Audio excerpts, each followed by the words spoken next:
Sanibonani, welcome back to enye video. Ngiyabonga kakhulu ukuthi ungene. Thank you very much. Ngicela usubscribe le channel, ulike video, share video. Ngicela wabuke nama ads inkosi yami eqhamuka ungawaskipi.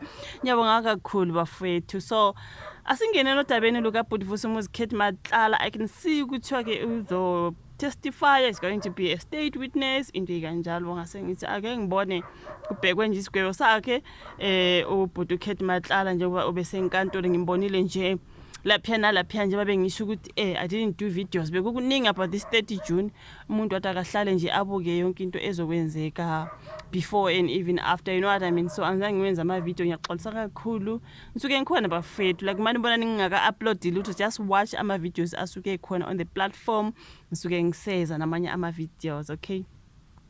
So ukuthi uzozwa ngolesithathu noma ke sekungolesithathu mhlambe babhala istory izolo uBhutivusumuzi Kate Matlala ukuthi inkantolo izosivuma yini isicelo sokugwetshwa kwakhe bese ephenduka ufakazi wombuso, right, like I said, it's gonna be a state witness. Ngizwile leyo ndaba imantshi ke uIgnatius Jupris kulindele ukuthi ke yethula isinqumo sayo enkantolo yamacala akhethekile ezoyihobe ePitoli ngolesine ngesonto ledlule. uMatlala wavumile amacala you guys ayisikhombisa ukukhwabanisa inkohlakalo kanye nokushushumbisa imali ahlobene nethenda leliya elezempilo ele SAPS, right. Khumbula ithenda lakhonywe kaMatlala 228 million anikezwe lina inkampani yakhe iMedicare24. You do remember ama video maningi about that, you guys.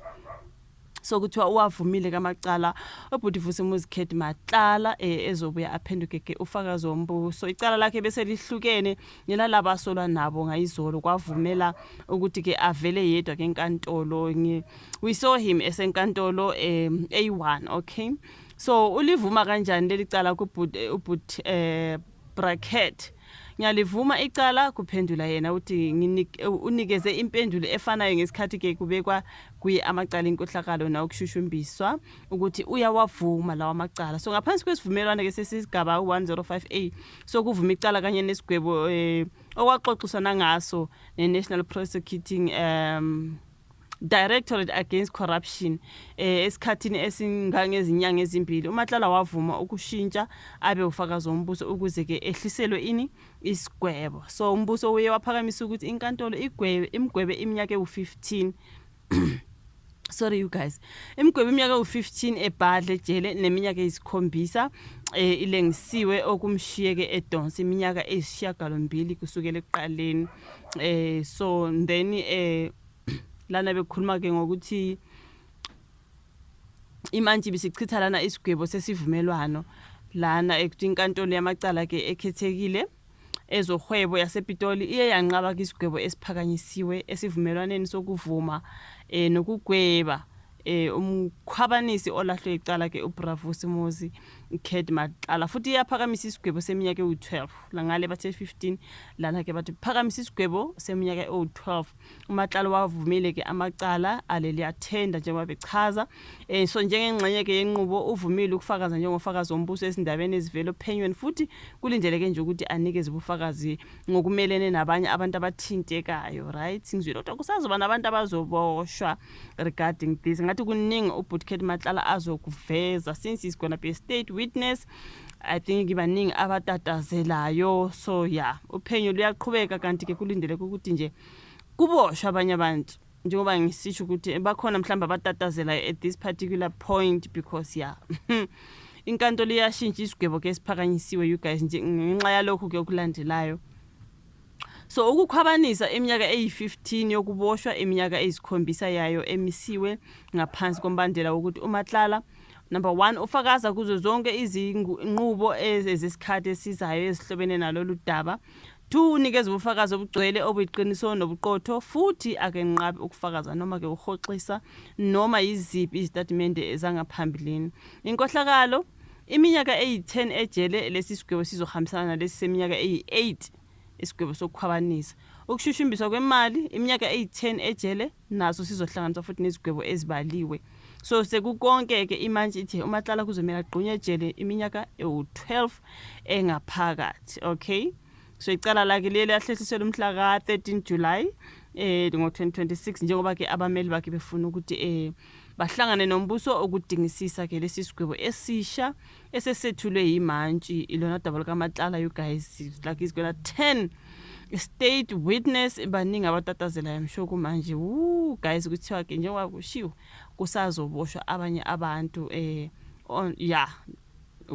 kuningi bafethu kuningi, but anyways lo daba luka Bravo Simuzi Kate Matlala simbonile velile enkantolo eyedwa okusho ukuthi wow, okay.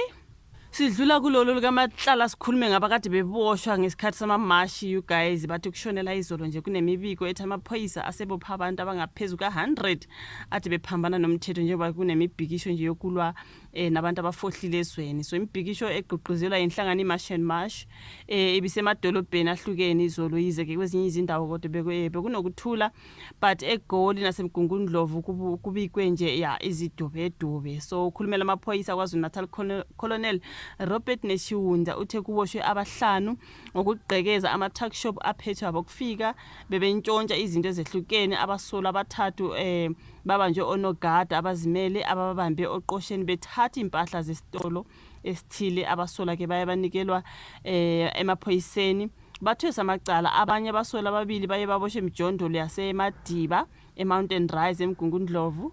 Umsola wesihlanu waboshwe lokishini ithuba lethu eMelmoth ngecala ke lokugebenga. So kuthiwa ke ugasele emzini othile wasabisa abantu bokufika ngenduku wantshontsha nezimpahla zabo. Ngizwile leyo ndaba like guys, you know, like makuzoba namamashi kanje kuba namasela igebengu ezothatha ama-chance ukuze kuzothiwa ngabantu akade bemasha, kanti isigebengu nazo ziba lapho just inside phakathi abantu bezokwazi ukuganga. Ngizwile nala eJoburg kuthiwa ke kunabantu abangenele emafletini laphana bese kungena abantu kuthiwa abantu bakhipha amafoni, abantu bakhiphe kwayibona leyo nto. So it's not really about imash, but igebengu sesenze njani sezithatha ke nazo ama-chance ukuthi you know, sokuzothiwa abantu kade bemasha like belutha abanye kanti nezigebengu sezilapho. So kuningi you guys.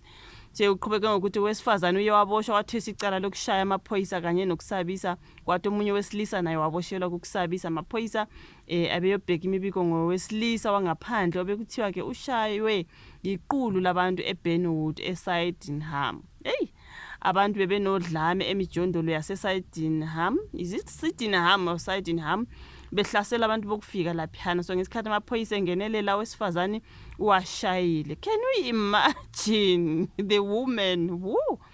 Abasola ababoshiwe bazovela ke enkantolo maduze. Abanye abahlanu baboshwe mayelana nezigameko ezithinta ukugqekeza amabhizinisi aseWoody Glen aseHammersdale entathakusa kwaYizolo nje. Bekukuningi okwenzekayo. Amaphoyisa asabele ngokushesha ngesikhathi etshelwa ukuthi iqulu labantu beligqekeza ama-tuck shop e-Unit 4 elokishini eHammersdale. Umsola oyedwa naye waboshwa engaphakathi e-tuck shop, kwathi abanye baxhakathiswa ngiyaxolisa baxhakathiswa ngesikhathi ke bezama ukubaleka. Abasola abaneminyaka ephakathi kuka-14 no-27 bathweseke icala lokucekela phansi impahla nokugqekeza amabhizinisi, nabo bazovela futhi enkantolo maduzana. Abanye ke abakhalele ngamasongo kasigonyela kuvela ukuthi bebephambana nje nomthetho lapha eGoli ngesikhathi salamamashi. You guys, njengoba ngisho ngithi izigebengu zisuke zenze njani nazo zithatha ama-chance bengene phakathi kwabantu abamashayo bantshontshe bagqekeze baluthi kuthiwe they were looting, kanti utsotsi naye uselapho ngaphakathi kwenu usethatha naye ama-chance. Kuningi bafethu, but ikhona okwenzeke izolo. Sitha sikhulume ke ngodaba lukaKate Matlala bese sikhuluma ngodaba labantu kade beboshwa ngesikhathi ke kumashwa. Ngiyabonga kakhulu ukuthi ubuka ivideo, like, subscribe, share, sibonane kwelandelayo. Bye.